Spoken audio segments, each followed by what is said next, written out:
you seen from those guys up front, Coach? I'm sorry? What have you seen from those guys up front, just watching on film? They're a good defense. One of the big things that I say is they like to bring some blitzes. I think one stat that's real big is they only on third down, opposing teams are only 33%. So we got to make sure we do a great job on third down. Everett, this team's averaging, I think, like 38 a game, and I know they played like Akron and FIU, but if this game gets into a shootout, the offense has been looking real good. Do you think you guys can handle that and, win a game if you have in the last possession? I think our guys are getting better every day. So,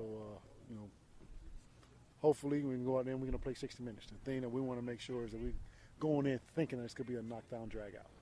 And because it can very well be, because they are a very good offense. So we just got to make sure we're ready to roll.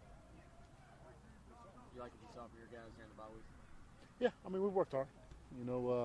Still just working on little details of our assignments, and spirits are good. So we're just ready to go down there and see if we can get us a win.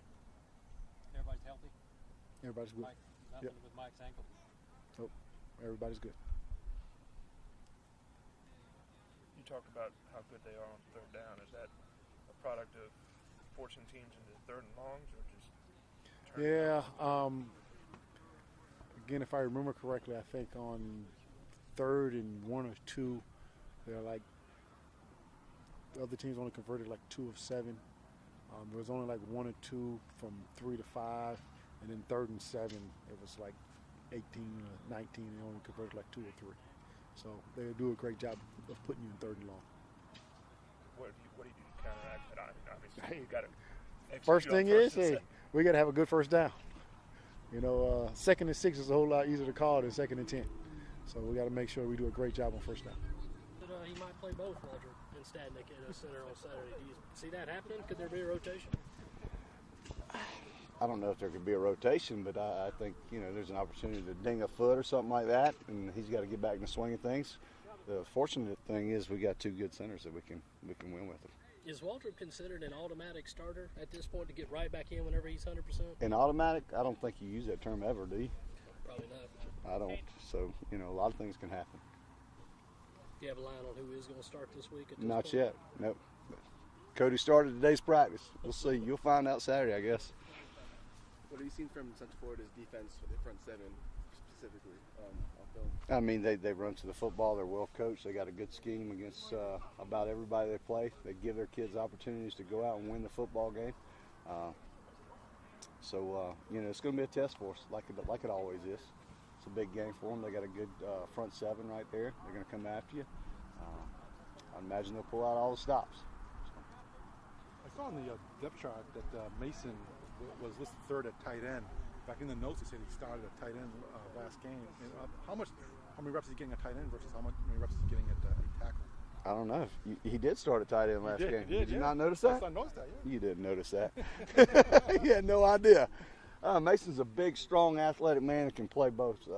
We needed some things done at that position, moved him in there, and he did a good job. But he's an offensive tackle that can play tight end as well. From a general standpoint, why do defensive linemen rotate so much and offensive linemen do not? That's a great question. You need to ask the defensive line coach that. I mean, is there any benefit?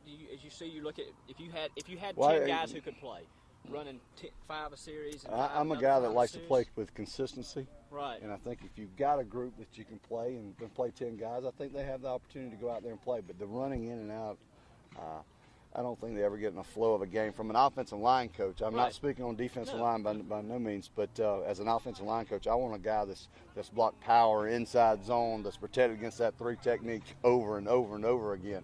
And I think it's our job to get them conditioned to go out and play the entire game. Do they have to be better conditioned than defensive guys, or because of the nature of the position, do they maybe not have to run around as much? They don't have this. Well, I think all defensive players, they chase the football. Right. That ball can be sideline to sideline, and as an offensive lineman, you want to do that as well, but it's not to the degree as a defensive lineman would. So that's probably why you see more substitution. I mean, you want a backside defensive end to run down a sweep, I would imagine. Right. Where probably a backside tackle maybe just zone to a 5 technique or zone to a weak side defender, cut him, and that's probably the end of his duration of the play right there. So certainly you probably give the rotation more of a defensive line and offensive line standpoint.